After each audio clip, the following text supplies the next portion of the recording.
Hello दोस्तों, कैसे हैं आप सब। स्वागत है आप सभी का कॉमिक वर्ल्ड 2.0 पर। तो चलिए दोस्तों, शुरू करते हैं अनिल मोहन का नॉवेल नागराज की हत्या का 6वां भाग। रानी नगीना और बाकेलाल राठौर को उसी अदृश्य दीवार के साथ चलते चलते काफ़ी देर हो गई थी, परंतु दीवार खत्म होने का नाम नहीं ले रही थी। वो ये नहीं जानते थे कि जिस रास्ते को तय करके कहाँ आ चुके हैं, वहाँ से वो पारदर्शी दीवार हट चुकी है। वे जहाँ पहुँचते वहाँ कुछ आगे और कुछ पीछे दीवार रह जाती थी। पीछे दीवार खत्म हो जाती और आगे बढ़ जाती। बलसारा की फेंकी जादुई शक्ति उनका रास्ता भटका चुकी थी। अब उनका सुनेरा की बस्ती की तरह रुख करना आसान नहीं रह गया था। रानी ठिठकी। क्या हुआ रानी? नगीना परेशान सी बोली। रानी का चेहरा कठोर था। गुस्सो दिखो थारी आंखों में। किसी ने हम पर अपनी शक्ति आजमाई है। मैंने पहले ही बता दिया है कि देवा को किसी ने अपनी शक्ति से गायब किया है। दोनों कई पलों तक रानी का चेहरा देखते रहे। किसने किया ऐसा? नगीना और भी परेशान हुई। मारो दुश्मनों ही यो काम करो, लेकिन कौन? मारे को का पतो? नगीना की निगाह रानी पर जाटी। वो कहाँ है? ये कैसे पता चलेगा? चलेगा पता। रानी दांत भींच कर कह उठी। मेरे पास विद्या है किसी के बारे में पता लगाने की। ये रास्ता कठिन अवश्य है, लेकिन मैं पता लगा लूँगी कि देवा कहाँ है, किस हाल में। कहने के साथ रानी ने सिर उठाकर सूर्य की दिशा देखी। वो धीरे धीरे पश्चिम की तरफ सरक रहा था। आधी से ज़्यादा शाम का समय रास्ता तय कर चुका था। देर क्यों लगाती हो? पता करो कि वे कहाँ हैं। नगीना तड़प भरे सर में क्या उठी। यहाँ पे तो बहुत गड़बड़ हो वो। ये काम अंधेरा फैलने पर मैं शुरू करूँगी। रानी का स्वर सख्त था। अभी क्यों नहीं? दिन की रोशनी में ये बात पता करने में कि देवा कहाँ है मेरा बहुत वक्त लगेगा। बहुत ज़्यादा शक्ति खर्च होगी। शायद देवा की स्थिति में स्पष्ट ना देख पाऊँ, परंतु रात के अंधेरे में सब कुछ बहुत स्पष्ट देख पाऊंगी। रानी एक एक शब्द चबा कर कह उठी। तब तक हमें आराम कर लेना चाहिए। नगीना और बाकेलाल राठौर रानी के चेहरे को देखते रहे। मारे को यो समझना हो कि देवराज चौहान पर कोई काय को हाथ फेरो। किसी ने देवा को मेरे से जुदा किया है। वो नहीं चाहता कि हम देवा के साथ सुनेरा के पास पहुँचे। उसके बारे में भी तुम पता कर सकती हो, जिसने ये सब किया है। नगीना बोली। उसके बारे में नहीं जान पाऊंगी, बोली रानी। मेरी विद्या वहाँ तक नहीं पहुँच पाई थी।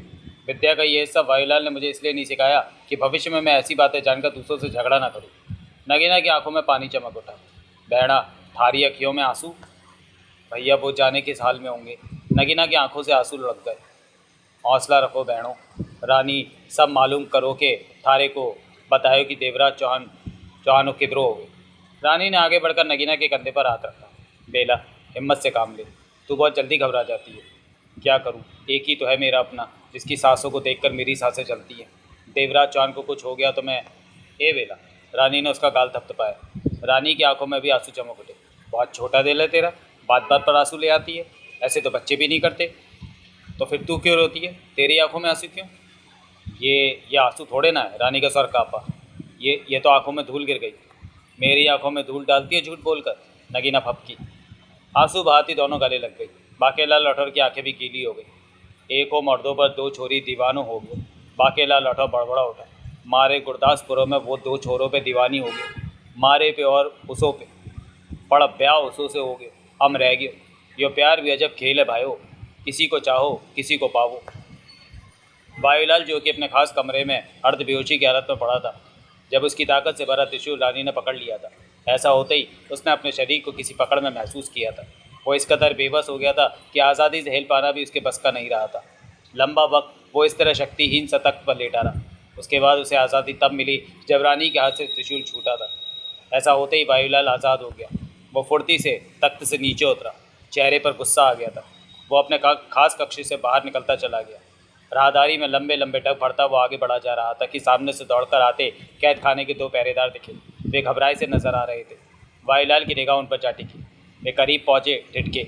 बड़े पुजारी जी, गजब हो गया। क्या हुआ? वायुलाल की आंखें सिकुड़ी। चेहरा पहले से ही कठोर था। कैद खाने में जग्गू नहीं है, एक ने कहा। जग्गू नहीं है? वायुलाल के होठों से निकला। ओह, भाग गया वो? नहीं बड़े पुजारी जी, वो भागा नहीं है। तो? वायुलाल के चेहरे पर अजीब से भाव आ ठहरे। वो जग्गू अपनी कोठरी में नहीं है। लेकिन वो कहीं गया नहीं। कैद खाने के दूसरे पहरेदार ने सूखे ओठों पर जीभ फेरते हुए कहा। कोठरी का दरवाज़ा ठीक से बंद है, ताला लगा हुआ है। ताले और दरवाजे के साथ किसी ने भी छेड़खानी नहीं की। इस बात की हमने तसल्ली कर ली है। तसल्ली कर ली है? उसे घूरते हुए वायुलाल ने शब्दों को चबाकर कहा।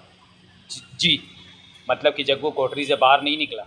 नहीं बड़े पुजारी जी, और वो कोठरी में भी नहीं है। जी वो कोठरी में भी नहीं है। उसी पल वायुलाल का हाथ घूमा और पहरेदार के गाल पर पड़ा। चाटे की आवाज़ गूंजी और पहरेदार झूठ जा गिरा। दूसरा पहरेदार काँप उठा। भय की पराकाष्ठा उसके चेहरे पर थी। कहाँ है जग्गू? मालूम नहीं बड़े पुजारी जी, पहरेदार डरे स्वर में बोला। लेकिन ये बात हम विश्वास के साथ कह रहे हैं कि जग्गू कोठरी से बाहर नहीं निकला। सब कुछ वैसे ही बंद है जैसा हमने बंद किया था। तुम झूठ बोलते हो, बेवकूफ़ बना रहे। नहीं पुजारी जी, हमारी ऐसी हिम्मत कहाँ जो आपके समक्ष झूठ बोलने की सोच भी सके। तो फिर जग्गू कहाँ गया? पहरेदार भला क्या जवाब देता। नीचे गिरा पहरेदार उठ खड़ा हुआ था। दोनों के चेहरों पर भय व्याप्त था। तभी सामने के मोड़ से गंगू 2 सेवकों के साथ आता देखा। गंगू के चेहरे पर स्पष्ट तौर पर परेशानी नजर आ रही थी। उसके चलने का ढंग बता रहा था कि वो बेचैन है। वायुलाल की गुस्से से भरी निगाह उन पर जा टिकी। पास आता गंगू कह उठा, बड़े पुजारी जी को मेरा प्रणाम। मैं गुलचंद को लेकर परेशान हूँ। वो अचानक जाने कहाँ चला गया। मैंने हर जगह मालूम कर लिया कि उसे किसी ने भी बाहर जाते नहीं देखा। वायुलाल के चेहरे पर अजीब से भाव उभरे। गुलचंद तो तुम्हारे साथ था ना गंगू? अवश्य वो मेरे ही साथ था, परंतु मैं उसे कमरे में छोड़कर किसी कारणवश बाहर गया। वापस आकर देखा तो वो कमरे में नहीं था। गंगू को यह बात झूठ कहनी पड़ी। भला वो ये बात कैसे कह सकता था कि गुलचंद को वह कैद खाने में छोड़ा आया था? जग्गू के पास और उसके पास वो दोनों, और उसके पश्चात वो दोनों ही गायब मिले। ऐसा कह देता तो भाईलाल ने यह सोचकर उसे कैद खाने में डाल देना था कि उन दोनों को यहाँ से निकाल देने में उसी ने ही उसकी सहायता की है। भाईलाल के माथे पर परेशानी भरी लकीरें नजर आने लगी। ये कैसे संभव है कि लगभग एक ही वक्त में एक ही दिन कैद खाने से जग्गू यूं गायब हो जाए और तुम्हारे कमरे से गुलचंद हवा की तरह उड़ जाए, कोई देखे भी नहीं? वायुलाल तेज स्वर में बोला। ऐसा हुआ है बड़े पुजारी जी। गंगू ने अपने शब्दों पर जोर दिया। ऐसा तो नहीं है गुलचंद, ऐसा तो नहीं कि गुलचंद और जग्गू आपस में मिल गए हों और... क्या कह रहे हैं बड़े पुजारी जी? गंगू जल्दी से बोला। भला वे दोनों कैसे मिल सकते थे? जग्गू कैद खाने में था और गुलचंद मेरे कमरे में। उनका मिलन कैसे हो सकता है? कभी नहीं, कभी नहीं। और पीछे वायुलाल ने दोनों हाथ पीठ पर बांधे। दोनों पहरेदार घबराए से दोनों हाथों को बांधे सिर झुकाए खड़े थे। आश्चर्य! वायुलाल के होंठ हिले। दोनों एक ही वक्त में अलग अलग जगहों से नहीं, नहीं, ये षड्यंत्र। कोई हमारे खिलाफ इस तरह वे नहीं भाग सकते। एक जगह से जग्गू, दूसरी जगह से गुलचंद। नहीं, ये संभव नहीं। गंगू, तुम ही कहो कि गुलचंद कैसे कहाँ भाग गया? गंगू ने दोनों हाथ बांधकर सिर झुकाया और धीमे स्वर में कह उठा, बड़े पुजारी जी, विश्वास कीजिए मेरा। गुलचंद के बारे में सच में मुझे खबर नहीं कि वो कहाँ गया, किधर गया। वायुलाल ने होठ भींचकर सिर हिलाया। कुछ पलों के लिए उनके बीच गहरी चुप्पी छा गई। इसका मतलब किसी ने अपनी शक्ति का इस्तेमाल करके जग्गू को कैद से निकाल लिया है और गुलचंद का निकल जाना अचानक ही हुआ होगा। लेकिन गुलचंद इस तरह क्यों जाएगा? वो यहाँ कैद तो नहीं था। आप ठीक कह रहे हैं बड़े पुजारी जी। गंगू ने फौरन सिर हिलाया। अवश्य कुछ गलत हो रहा है।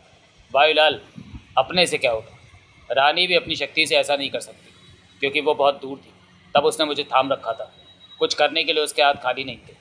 रानी ने ये सब नहीं किया तो मेरा ऐसा कौन सा दुश्मन पैदा हो गया जो जग्गू कैसे निकालने की कार्रवाई करने लगा? गंगू ने उसकी बड़बड़ाहट सुनी, कहा कुछ नहीं। एकाएक वायुलाल होठ भींचकर पलटा और तेज तेज कदमों से अन्य दिशा की तरफ बढ़ गया।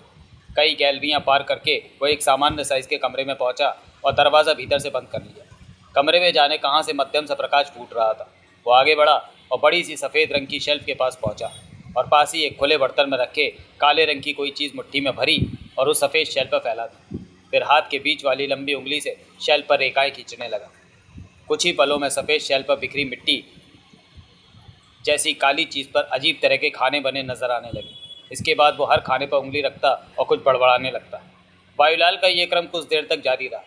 जब सब खाने इसी तरह उसने भुगत लिए तो अपनी पूरी हथेली वहाँ बिछाकर कुछ बड़बड़ाकर हाथ हटाया तो उस जगह पर मोना चौधरी, पारसनाथ और महाजन दिखे। जंगल जैसी जगह में वो नजर आ रहे थे। इस समय वे ठिठके से इधर उधर देख रहे थे। मिन्नो, वायुलाल ने शांत स्वर में कहा। वायुलाल का प्रणाम। कहो वायुलाल। वहाँ नजर आ रही मोना चौधरी के होंठ पे। क्या कहना चाहते हो? कोई मुझ पर शक्ति का वार कर रहा है, वायुलाल बोला। रानी ने ये किया होगा? नहीं मिन्नो, रानी ने नहीं किया। तब रानी ने मेरा त्रिशूल थाम कर मुझे बेबस कर रखा था, वायुलाल दृढ़ स्वर में कह रहा था। रानी ये काम तब नहीं कर सकती थी। कुछ खामोश रहकर मोना चौधरी के होठ हिले। हुआ क्या? जग्गू कैद खाने में था, बंद था, बाहर पहरेदार थे। वो कहीं भी नहीं जा सकता था कि एकाएक वो गायब हो गया। गायब हो गया? हाँ मिन्नो। ओह, कोई बड़ी शक्ति ऐसा कर सकती है? एक और उलझन वाली बात हुई। क्या? गुलचंद गंगू के कमरे में था कि अचानक गायब हो गया? वो कहीं नहीं है, किसी ने उसे जाते नहीं देखा। मोना चौधरी के दांत भिसते देखे वायुलाल ने। मिन्नो, क्या ये काम गुरुवर नहीं कर सकते? वे देवा की सहायता के लिए। गलत मत सोचो, गुरुवर कभी भी ऐसे कामों में दखल नहीं देते। इसका मतलब कोई बड़ी शक्ति हमारे खिलाफ आ खड़ी हुई है। वायुलाल कह उठा। हाँ, मुझे भी ऐसे ही कुछ आभास हो रहा है। किसी ने हमारा रास्ता भी बदल दिया। ओह, कैसे? मोना चौधरी ने अपने और पारसनाथ महाजन पर आप बीती बताई, बोली। उसके बाद हमने खुद को नदी किनारे पाया। इसका मतलब कोई नहीं चाहता कि तुम तीनों सुनेरा के यहाँ पहुँचो, और उसी ने जग्गू को मेरी कैद से निकाला, गुलचंद को भी ले गया। ऐसे में तो हमारी राह में और भी खतरे आ सकते हैं। हाँ वायुलाल। मोना चौधरी का कठोर सर वायुलाल के कानों में पड़ रहा था। अच्छा हुआ जो तूने मुझे इस बात की खबर कर दी।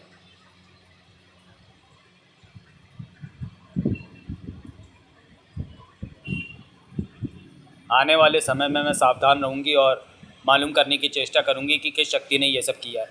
वायुलाल ने पुनः हथेली उस पत्थर पर रखी तो उसकी बातचीत का क्रम टूट गया। सबसे पहले मोना चौधरी की आंख खुली थी।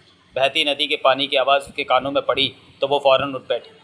2 पलों के लिए वो उलझन में पड़ी कि कहाँ आ गई। पास ही बेहोश पड़े महाजन और पारसनाथ को भी देखा। अगले ही पल सब ध्यान आता चला गया। वे तीनों रास्ता तय करते हुए जंगल में सुनेरा की बस्ती की तरफ बढ़े जा रहे थे कि अचानक ही लगा जैसे किसी ने उन्हें बाहों में खींच लिया हो। उसके बाद होशो आवाज़ गुम हो गए। अब होश आया तो मोना चौधरी ने खुद को इस नई जगह पर पाया। उसने जानने की चेष्टा की कि ये जगह कौन सी है, परंतु नहीं समझ पाई। मोना चौधरी की सोचें तेजी से दौड़ने लगी। यह महसूस कर चुकी थी कि किसी ने अपनी शक्ति का इस्तेमाल करते हुए उन तीनों को यहाँ पहुँचा दिया। लेकिन क्यों? वो जो भी है नहीं चाहता कि वो सुनेरा की बस्ती तक पहुँचे, तभी तो उन्हें रास्ते से भटका दिया। ये काम रानी का हो सकता है, इच्छाधारी का हो सकता है। वे कभी नहीं चाहेंगे कि वे सुनेरा तक। तभी पारसनाथ और महाजन को होश आया।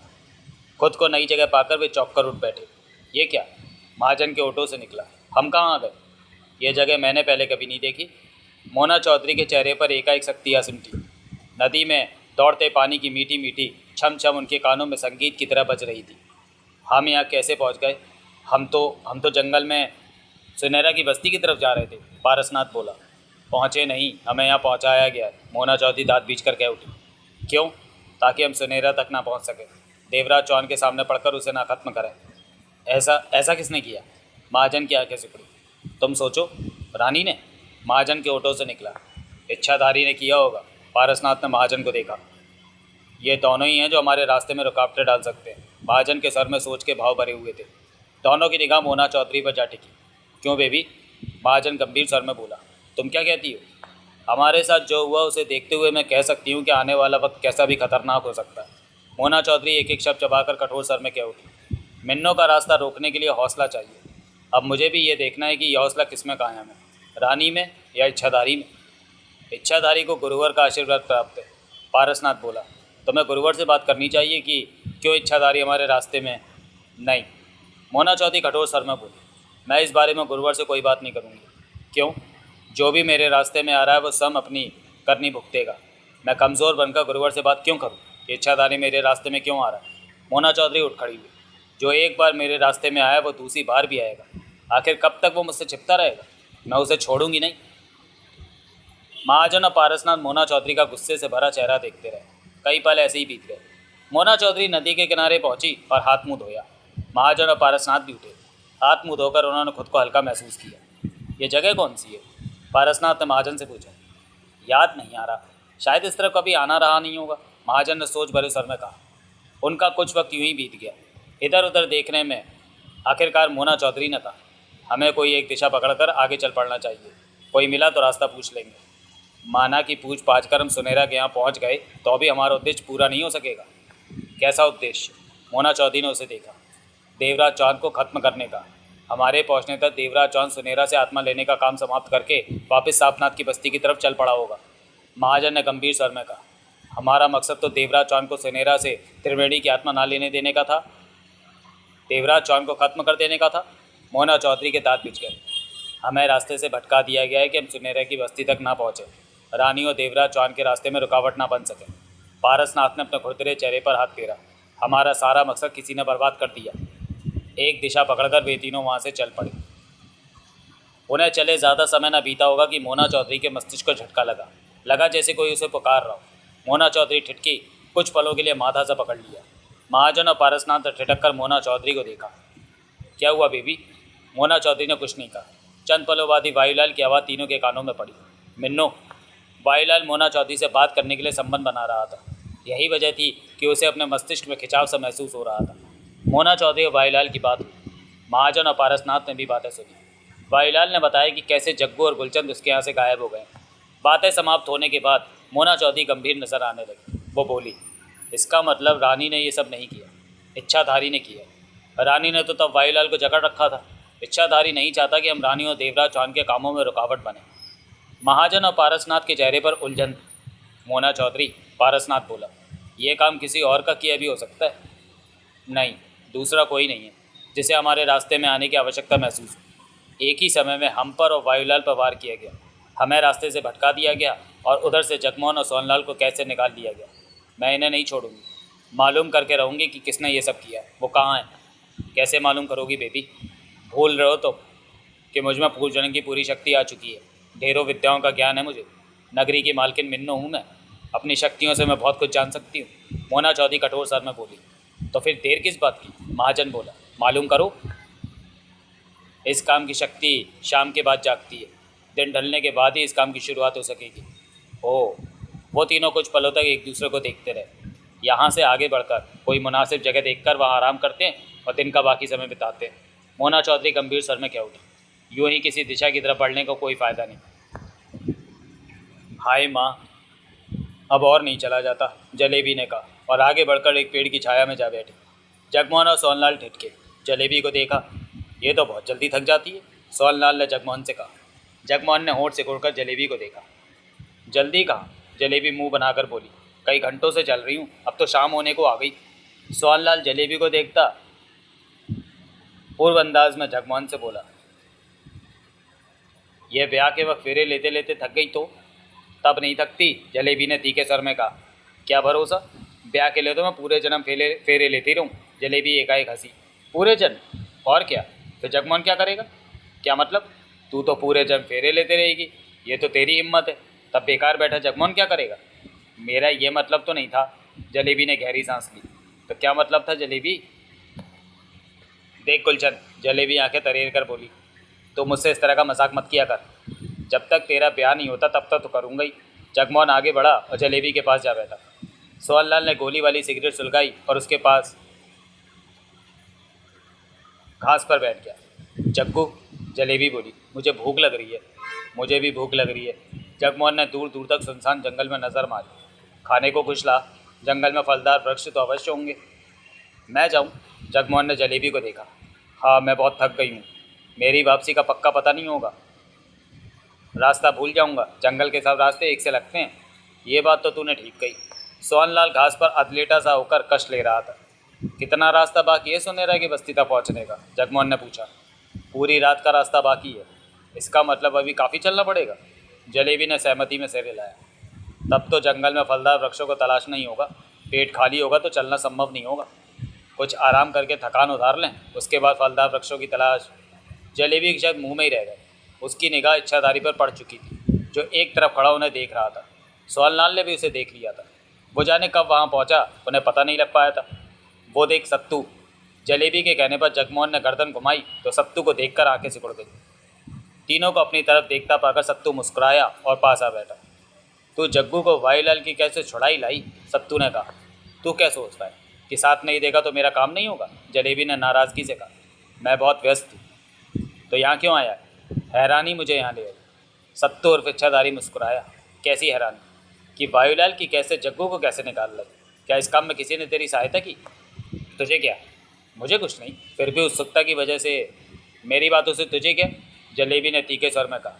तूने तो मेरी सहायता करने से मना कर दिया था। बहुत मतलबी है तू। मैं भी तेरे काम ना आऊँगी। जग्गू को कुछ हो जाता तो मैं तेरी दुश्मन बन जाती। कुछ हुआ तो नहीं? इच्छाधारी मुस्कुराया। जलेबी ने खा जाने वाली नज़रों से सत्तू को देखा। अब तो बता दे कि किसने तेरी सहायता की? वायुलाल ने यहाँ का रास्ता कैसे बनाया? नहीं बताती। सत्तू ने गहरी सांस ली। रानी व्यस्त है, वो तेरी सहायता नहीं कर सकती। मेरे पास भी वक्त नहीं था। दूसरा कोई नज़र नहीं आता जो तेरी सहायता करे। जग्गू में भी दिलचस्पी ले। वायुलाल से दुश्मनी लेकर इसे वहाँ से निकाले। मैं तेरे को नहीं बताऊंगी कि जग्गू को वायुलाल के यहाँ से निकालने में किसने मेरी सहायता की। ये बात ज़्यादा देर छिप नहीं सकेगी, मैं जान लूँगा। जलेबी ने कुछ नहीं कहा। जगमोहन गंभीर स्वर में बोला, त्रिवेणी के बारे में कोई जानकारी है तुम्हें? क्या पूछना चाहते हो? सत्तू की नज़र जग्गू पर जा टिकी। त्रिवेणी की स्थिति क्या है? उसकी आत्मा सुनेरा के पास है, शरीर सापनाथ की बस्ती में झोपड़े में रखा हुआ है। इच्छाधारी ने गंभीर स्वर में कहा। ओह, ऐसा कब तक चलेगा? जब तक कि त्रिवेणी की आत्मा को उसके शरीर में वापस नहीं डाला जाएगा। ये कब होगा?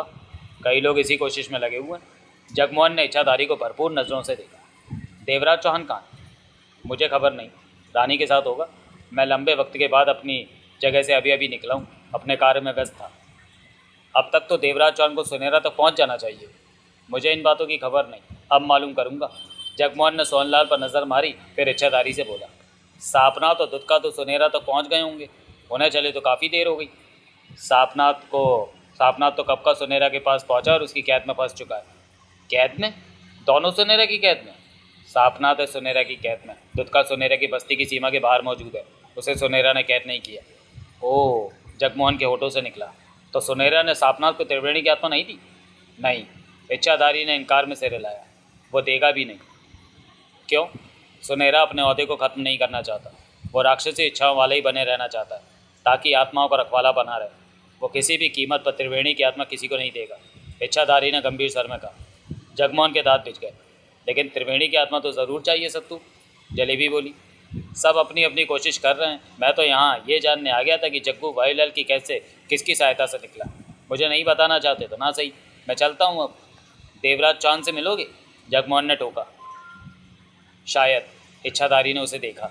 उसे बता देना कि मैं ठीक हूँ, जगमोहन ने गंभीर स्वर में कहा। भाईलाल की कैद से बाहर हूँ। सत्तू, जलेबी फौरन बोली। तेरे पास तो विद्या है, तो हमारे लिए खाने का प्रबंध कर सकता है, कर दे। अवश्य। सत्तू और इच्छाधारी मुस्कुराया और होठे होठों में कुछ बड़बड़ाया। उसी पल उनके बीच घास पर बर्तनों में खुशबूदार खाना पूरे सामान के साथ मौजूद था। खुशबू से उनकी सांसें भर उठी थी। जलेबी ने गज भर लंबी चैन की सांस ली। आह, मज़ा आ जाएगा खाने का, बहुत भूख लगी है। सत्तू कहाँ गया? जगमोहन के होठों से निकला। जलेबी और सोहनलाल की नज़रें घूमी। जहाँ सत्तू और इच्छाधारी कुछ पल पहले मौजूद था, अब वहाँ कुछ भी नहीं था। जाने दे, जलेबी हाथ चाहकर बोली। आओ, पहले पेट भर लें। शाम का धुंधल का डूब रहा था अंधेरे में। अंधेरा फैलता हुआ सबको अपने आगोश में ले रहा था। रानी, नगीना और बाकेला लौटौर खुली जगह पर बैठे आसमान की तरफ बार बार देख लेते थे। आकाश में तारे नजर आने लगे थे। दूर जंगल नजर आ रहा था, परंतु अंधेरा बढ़ने के साथ साथ वो स्याह धब्बे जैसा दिखाई देने लगा था। ज़रा ज़रा ठंडी हवा चलनी आरंभ हो गई थी। शरीर से चिपका पसीना उस मध्यम हवा के कारण कभी कभार ठंडक का एहसास दिला देता था। नगीना का चेहरा ढला ढला सा लग रहा था। वो देवराज चौहान के बारे में चिंतित थी। बाकेलाल राठौर कभी सामान्य दिखता तो कभी बेचैन उठता। कुछ ही देर में रानी ने अपनी विद्या की शक्ति के दम पर यह जानने की चेष्टा आरंभ करनी थी कि देवराज चौहान इस वक्त कहाँ है, कैसी स्थिति में है और वो कौन है जिसने अपनी शक्ति का इस्तेमाल करके देवराज चौहान को उनसे जुदा किया। रानी चेहरे पर गंभीरता समेटे काफ़ी देर से खामोश थी। रानी, बाकेलाल राठौर बात करने के लहजे से क्या उठा। तम काहे मुंह पे तालो लगाए हो? रानी ने बाकेलाल राठौर को देखा। मैं तुम दोनों के बारे में सोच रही हूँ। मारो बारो में? हाँ, रानी ने सिर हिलाया। जिसने भी देवा को हमसे जुदा किया है उसके बारे में कुछ ही देर में मुझे मेरी शक्ति ने बता देना। वो जो कोई भी है उसके बारे में पता लगते ही मेरा उससे झगड़ा शुरू हो जाना है। बाकेलाल राठौर और नगीना रानी को देखे जा रहे थे। अंधेरा बढ़ता जा रहा था, इस कारण वे एक दूसरे के चेहरे स्पष्ट न देख पा रहे थे। करीब होते हुए भी वे एक दूसरे के लिए काले साए में बदलते जा रहे थे। हमारे झगड़े में तुम दोनों को भी नुकसान पहुंच सकता है। मैं चाहती हूं कि तुम्हें अपने से दूर भेज दूं। हम इधर ही बढ़िया होगे। समझने की कोशिश करो बबर सिंह की। हम सबो समझो, बाकेलाल राठौर ने लापरवाही से कहा। तुम अपना काम करो, हम इधर ही रहो। जिद मत करो तुम, रानी, नगीना गंभीर स्वर में कह उठी। हमारे बारे में तुम्हें फिक्र करने की ज़रूरत नहीं, वक्त आने पर हम देख लेंगे। बात को समझो बेला, ये लड़ाई हाथ पैरों की नहीं है, विद्या के अस्त्रों की है। ऐसी लड़ाई से वही बचाव कर सकता है जो विद्या में निपुण हो। मैं तुम दोनों के भले के लिए सब कर रही हूँ कि ऐसी स्थिति में मेरे साथ रहना। रानी, बाकेलाल राठौर बोला। अंधेरा हो गयो, तुम देवराज चौहानों के बारे में पता करियो। तुम दोनों मुझसे दूर नहीं जाओगे? रानी ने गंभीर स्वर में कहा। नहीं। रानी सोच भरी निगाहों से दोनों को देखती रही, फिर वहाँ से उठी और चंद कदम दूर जाकर बैठ गई। उसकी पीठ थी बाकेलाल राठौर और नगीने की तरफ। अंधेरे में पूरी तरह स्पष्ट नज़र नहीं आ रही थी। मध्यम मध्यम हवा चल रही थी। आकाश में तारे चमक रहे थे। हर चीज़ पर अंधेरे का साम्राज्य छा चुका था। ऐसे अंधेरे में कोई उन्हें वहाँ पाता तो एक बार की डरता अवश्य। रानी आलती पालती मारकर बैठी और होठे ही होठों में कुछ बड़बड़ाने लगी। उसकी बड़बड़ाहट स्पष्ट थी, परंतु उसके होठों से निकलने वाले शब्दों को सुनकर भी बाकेलाल राठौर और नगीना समझ नहीं पा रहे थे। कुछ देर बाद रानी की बड़बड़ाहट बहुत तेज़ हो गई। उसका दायां हाथ हवा में उठा, तर्जनी उंगली से हवा में जाने क्या क्या बना रहा था। रानी तर्जनी उंगली का इस्तेमाल इस तरह कर रही थी जैसे लिख रही हो। बहुत लंबा वक्त काट कर रानी को इसी प्रकार की क्रिया करते हुए कि एकाएक उसकी तर्जनी उंगली से नन्ही सी चिंगारी फूटी। रानी के होठों से निकलने वाली बड़बड़ाहट थम गई। वो चिंगारी हवा में तेजी से घूमने लगी। उसके पीछे सफ़ेद रंग का धुआं छूट रहा था। जल्दी वो चिंगारी जाने कहाँ लुप्त हो गई। उसका छोड़ा धुआं ज़मीन से 5 फीट ऊपर हवा में स्थिर हुआ। धुएं की सफ़ेद लकीरों से वो कोई आकृति सी बन गई थी जो कि स्पष्ट नजर आ रही थी। वह आकृति कुछ देर स्थिर रही हवा में कि एकाएक उसमें हलचल सी पैदा हुई। वह आकृति जैसे सजीव होकर हवा में इधर उधर डोलने लगी, जैसे उसमें जीवन भर गया हो। क्यों याद किया रानी? माँ, रानी ने कहा और दोनों हाथ जोड़कर सिर झुका लिया। मेरा प्रणाम स्वीकार करो। प्रणाम स्वीकार किया, तभी तो आई हूँ। क्या कष्ट है तेरे को? मेरा मिलन देवा से हो जाए इसी प्रयास में लगी हूँ माँ। बात लंबी ना कर, सब पता है, काम की बात कर। बाकेलाल राठौर और नगीना शान से बैठे ये सब देख रहे थे। किसी ने देवा को मुझसे छीन लिया है आज दिन में। आकृति की तरफ से आवाज़ नहीं आई। किसी ने अपनी शक्ति का इस्तेमाल किया है माँ। मैं सुनेरा तक ना पहुँच सकूँ, त्रिवेणी की आत्मा लेने में सापनाथ की सहायता ना कर सकूँ। इन सब बातों के लिए प्रयत्न किया गया है।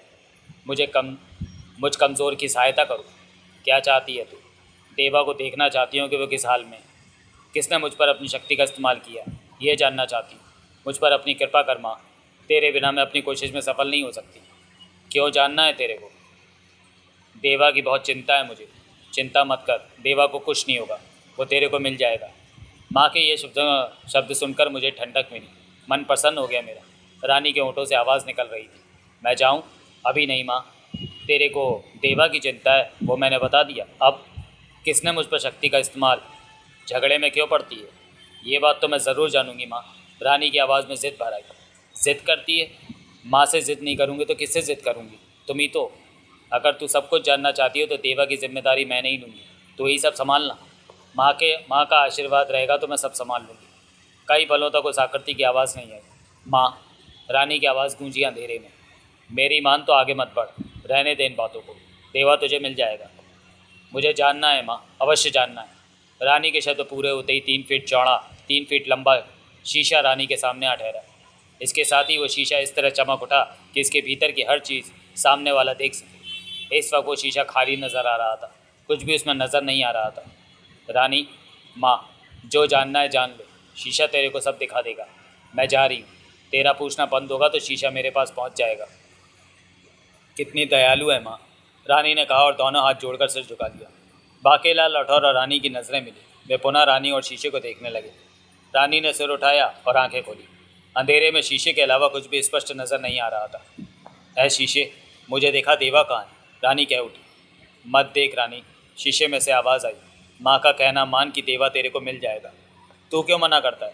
रानी का सर तेज़ हो गया। तेरे भले के लिए। क्या भला है मेरा? इस वक्त तू देवा को देखकर स्थिति सहन नहीं कर पाएगी, शीशे ने कहा। क्यों? शीशे की आवाज़ नहीं आई। तू मेरा देवा दिखा कि वो इस वक्त कहाँ है। रानी की आवाज़ तीखी हो गई। अगले ही पल शीशे पर चमक उभरी और वहाँ रोशनी से भरा दृश्य नजर आने लगा। पेड़ों के नीचे घास पर 2 शरीर आलिंगनबद्ध मुद्रा में पड़े थे। कभी एक शरीर ऊपर आता तो कभी दूसरा। वो खिलखिला रहे थे, प्यार में शरारतें कर रहे थे। रानी ने स्पष्ट पहचाना कि वो स्त्री और पुरुष के शरीर है। शीशे, क्या तू बूढ़ा हो गया है? क्या हुआ? शीशे में से आवाज़ आई। मैंने तेरे को क्या दिखाने को कहा और तू क्या दिखा रहा है?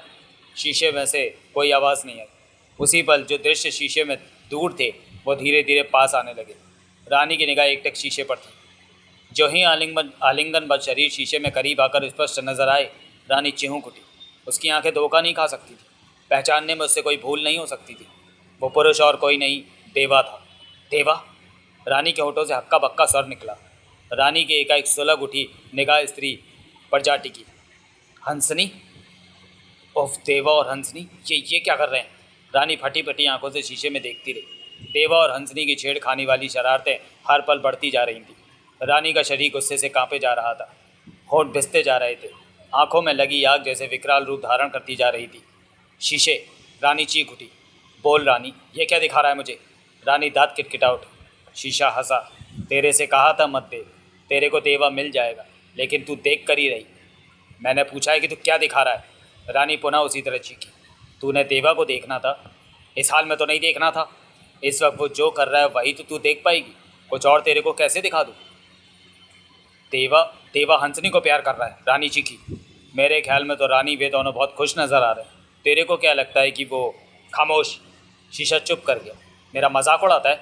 सत्य बात कह रहा हूँ, तेरे को बुरी लगी तो फिर नहीं कहूँगा। ये सत्य नहीं, झूठ है।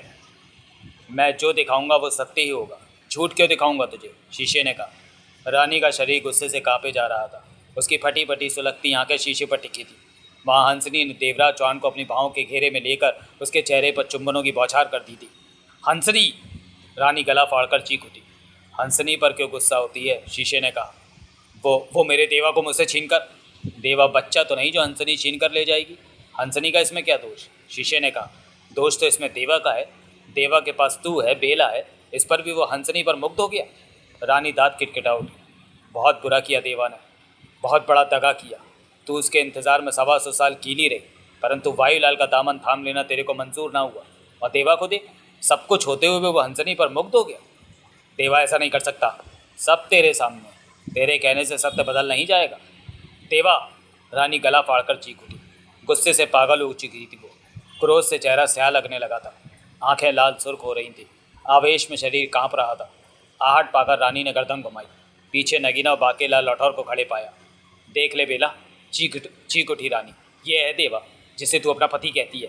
बहुत यकीन है तुझे इस पर तू अपना जीवन समाप्त कर देने को तैयार है। देख, ये किसी और की बाहों में। रानी की निगाह शीशे में नजर आते दृश्य पर थी। मारे को तो अपनों आंखों पर यकीनो ही नहीं आया। शर्म नहीं आई ये देखकर भंवर सिंह? रानी पागलों की तरह क्या उठी। मारो को तो तबो भी शर्म ना आयो जब हम गुरदासपुरों में उसों को दूसरों की बाहों में फंसो देखो। हम तो देखते ही रह गए हो। तब थारो तरो गाली न दियो, सिर झुका के चल पड़ो। का कहो उसों को? वो बच्ची तो ना होवे। उसों को भी पता होवे कि तब वो जिन भाव में होवे वो बाहें बाकी की ना होवे।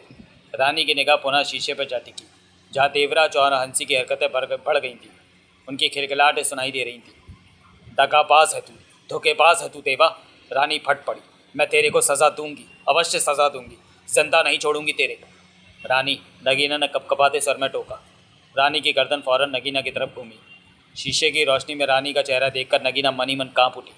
अपने पर काबू रख रानी। काबू? रानी ने खा जाने वाले सर में कहा। क्या तू अपने पर काबू रख पा रही है? क्यों नहीं? नगीना ने भारी स्वर में कहा। देख ले, मैं संयम में हूँ।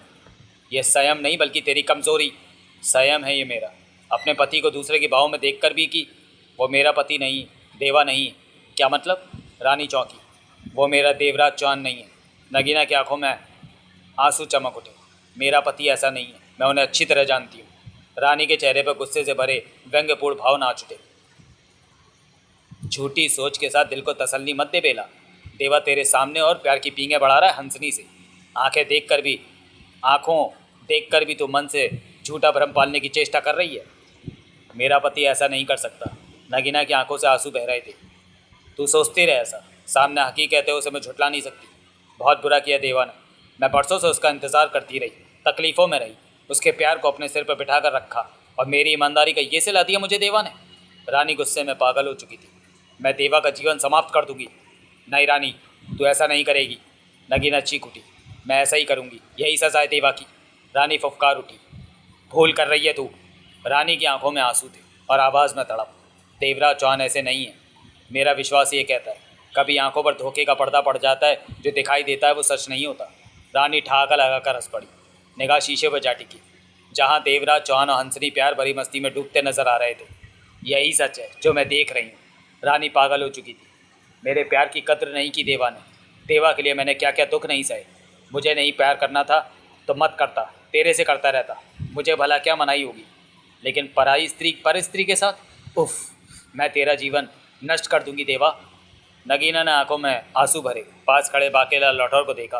भैया देखो रानी क्या कह रही है, कहती है उन्हें ख़त्म कर देगी, मार देगी। बाकेला लठौर के चेहरे पर व्याकुलता और परेशानी स्पष्ट नजर आ रही थी। क्या करूं बहना, मारी तो खोपड़ो खराब हो गई। रानी को समझाओ कि बहना। बाकेला लौटो ने गंभीर स्वर में कहा। रानो को झूठो मतो बोलो। नगीना बाकेला लठौर को देखने लगी। रानो को गुस्सो ठीक हो गए।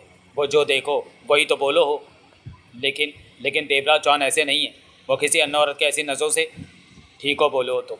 बाकेला लठौर ने गंभीर स्वर में कहा। मारे को थारी बातों पर विश्वास हो गए, पर यो जो शीशों में दिखो इसो को तम का बोलो। यो सब झूठ होवे का। नगीना की आंखों से आंसू बहते रहे, होंठ कांपते रहे। वो बोली कुछ नहीं। बहनों, अपनों को रानी की जगह रखोगे देखो कि मैं रानी नहीं नगीना ही बने रहना चाहती हूँ भैया। नगीना फपक उठी। रानी क्या जानेगी देवराज चौहान को कि वो कैसे हैं, क्योंकि रानी पत्नी नहीं प्रेमिका रही उनकी। पत्नी तो मैं हूँ। पत्नी से ज़्यादा बेहतर अपने पति को कौन जान सकता है कि वो कैसे हैं, क्या हैं। मैंने बरसों बिताए हैं देवराज चौहान के साथ। मुझसे ज़्यादा तो रानी उन्हें जान ही नहीं सकती। देवराज चौहान का चरित्र तो मुझसे और रानी से भी ज़्यादा पक्का है। दूसरी औरत तो उनके लिए मिट्टी है। बाकेला लठौ ने गहरी सांस ली और कुछ पल चुप रहकर कह उठा। बहनों, शीशों में जो दिखो उस पर विश्वास न करो। नहीं भैया नहीं, उस पर विश्वास मत करो, वो सब झूठ है। नगीना रोते हुए कह उठी। तुम तो मारे को धर्म संकटों में डाल दो। जो दिखो उस पर भरोसा ना करो। बाकेला लठौर बोला। रानी पुनः हंसी। यह चाहती है कि इसी की बात पर विश्वास करें, जो कि संभव नहीं। रानो, बोल भंवर सिंह। रानी के चेहरे पर गुस्से ही गुस्सा था। तुम भी आपे से बाहर ना हो। वो यूँ देवराज चौहानों को ख़त्म करने को ना बोलो। बाकेला लठौ ने गंभीर स्वर में कहा। का मालूम देवराज चौहान किस फेर में हंसनी के फेरों में पड़ोगे हो। ऐसी झूठी सोचों में पड़कर मैं खुद को धोखा नहीं दूंगी भंवर सिंह। रानी गुस्से से दांत भींच कर बोली। फिर शीशे की तरफ देखकर कह उठी। शीशे, मुझे उसका चेहरा दिखा जिसने शक्ति का इस्तेमाल करके देवा को हंसनी के पास ले जा पटकाया। अगले ही पल शीशे से वो दृश्य गायब हो गया। दूसरे पल शीशे में देवराज चौहान का चेहरा दिखा। देवा का चेहरा मुझे क्यों दिखाता है? रानी फुफकार उठी। मुझे उसका चेहरा दिखा जिसने शक्ति का इस्तेमाल करके देवा को मुझसे दूर और हंसनी के करीब किया है। शीशे से देवराज चौहान का चेहरा गायब हो गया। दूसरे पल पुनः देवराज चौहान का चेहरा नजर आने लगा। बाकेला लठौर के चेहरे पर उलझन के भाव उभरे। नगीना आंखों में आंसू भरे शीशे की तरफ देख रही थी। बहनों, ये बार बार देवराज चौहानों का चेहरा ही क्यों देखो शीशे में। बाकेला लठौर कह उठा। नगीना तो अपनी दुनिया में खोई हुई थी। रानी दांत पीसकर पांव पटक कर चिल्लाई। शीशे, बोल रानी, मैं तेरे से क्या मांग रही हूँ? तू क्या दिखा रहा है? मैं कोई भी गलती नहीं कर रहा। मैंने तेरे से उसका चेहरा मांगा है जिसने शक्ति का इस्तेमाल करके देवा को मेरे पास से हटाया, मुझे रास्ते से भटकाया। और तू बार बार मुझे देवा का चेहरा ही क्यों दिखा रहा है? जो सच है वही मैं तुझे दिखाऊंगा। लेकिन ये सच नहीं दिखा रहा। देवा शक्तियों की विद्या नहीं जानता। भला वो हम पर शक्तियाँ कैसे आजमा सकता है? फिर तू बार बार क्यों देवा का चेहरा दिखाता है? जो सच है वही तो तुम्हें देखने को मिलेगा। लेकिन ये सच नहीं। देवा विद्या नहीं जानता और मैं कभी झूठ नहीं दिखाता। लेकिन ये झूठ है जो झूठ नहीं है। शीशे ने रटा रटाया जवाब दिया। रानी दांत पीछे शीशे को देखती रही। उस पर देवा का चेहरा नजर आ रहा था। शीशा पागल हो गया है। रानी दांत पीछे बड़बड़ा उठी। मुझे बेवकूफ़ समझता है, गलत बात दिखाता है। लेकिन ये गलत क्यों दिखाएगा? माँ की आज्ञा से शीशा झूठ क्यों बोलेगा? लेकिन देवा तो शक्तियों की जानकारी नहीं रखता, वो कैसे कुछ कर सकता है? फिर गड़बड़ कहाँ? उफ, मुझे हालात समझ क्यों नहीं आ रहे? रानी के चेहरे पर सोच के भाव मंडरा रहे थे। शीशे, बोल, देवा इस वक्त कहाँ है, बता मुझे। शीशे पर दृश्य बदला। फिर कई तरह के दृश्य वहाँ नजर आने लगे। रानी दांत भीजे शीशे पर आने वाले दृश्यों को देखने लगी। शीशे, ये कौन सी जगह है? मैं समझ नहीं पा रही हूँ। यह जगह दक्षिण में पड़ती है, इसे काला द्वार कहते हैं। शीशे से आवाज़ आई। ओह, देवा और हंसनी वहाँ हैं? हाँ रानी। ठीक है, तू जा। रानी ने हाथ हिलाया। लेकिन बहुत जल्दी मुझे तेरी ज़रूरत पड़ेगी, तब तेरे को बुलाऊँ या माँ को? माँ को क्यों तकलीफ़ देती है? बहुत काम है माँ को। एक बार का काम है तो सीधा मुझे याद कर लेना, आ जाऊँगा। ठीक है, तुझे ही बुलाऊँगी, अब जा। अगले ही पल सामने मौजूद शीशा जाने कहाँ गायब हो गया। रानी गुस्से में पलटी और नगीना को घूर कर बोली। अपने पापी पति की करतूत देख ली तूने? मेरे लिए तो राहत की बात है कि अभी देवा से मेरा मिलन नहीं हुआ। हो गया होता तो मैं अपने को कभी भी माफ़ नहीं कर सकती थी। अब मैं देवा को उसकी दगाबाजी की सज़ा। होश में आ रानी, क्यों पागलो ऐसी बात कर? बहनों, बाकेला लठौर गंभीर स्वर में क्या उठा। रानो, ठीको बोलो हो। भैया, नगीना पीड़ा से चीखी उठी। ऊंचो मत बोलो बहनों, रानो ठीको ही कहो। देवराज चौहानो हंसनी के हुस्नों परो फिदा होगी। बहुत गलत करो देवराज चौहानो, गलत बातों की सज़ा तो वो भुगतो ही। नगीना फपक पड़ी। वो ऐसे नहीं। बाकेला लठौ ने नगीना का हाथ पकड़ा और कुछ दूर ले जाकर धीमे स्वर में बोला। बहनों, समझो करो। रानो थारी बातों को सुनकर थारे को मारे को यहीं छोड़कर कालो द्वारो चलो जाए। मारे थारे को तो रास्ता भी न पतो होवे। अभी तम उसो की हाँ में हाँ बोलो हो। मैं देवराज चौहान के खिलाफ नहीं जा सकती, झूठा भी नहीं। ठीक हो, तम चुप रहियो, हम रानू को हाँ हाँ बोलो। उसो के साथों कालो द्वारो जाना होवे। उधर हम देवराज चौहान से पूछो कि मामलो का होवे। नगीना रोती सिसकती रही। वो बार बार रानी को समझाना चाहती थी कि देवराज चौहान ऐसी हरकत नहीं कर सकता, वो दगाबाज नहीं है। परंतु रानी के मस्तिष्क पर तो देवराज चौहान को सजा देने का पागलपन सवार था। शीशे में देखे दृश्यों ने उसे पागल बना दिया था। वे तीनों दक्षिण में स्थित काला द्वार की तरफ बढ़ गए। नागराज अपनी कोशिश में सफल रहा था। वो रानी के मन में देवा के लिए नफरत डालना चाहता था। वो पड़ गई थी। वो रानी की सोचों से सुनेरा और त्रिवेणी की आत्मा को दूर करना चाहता था। वो भी हो गया था। तो चलिए दोस्तों, वीडियो को यहीं समाप्त करते हैं और मिलते हैं नागराज की हत्या के अगले भाग में, अगले वीडियो में। तब तक के लिए धन्यवाद।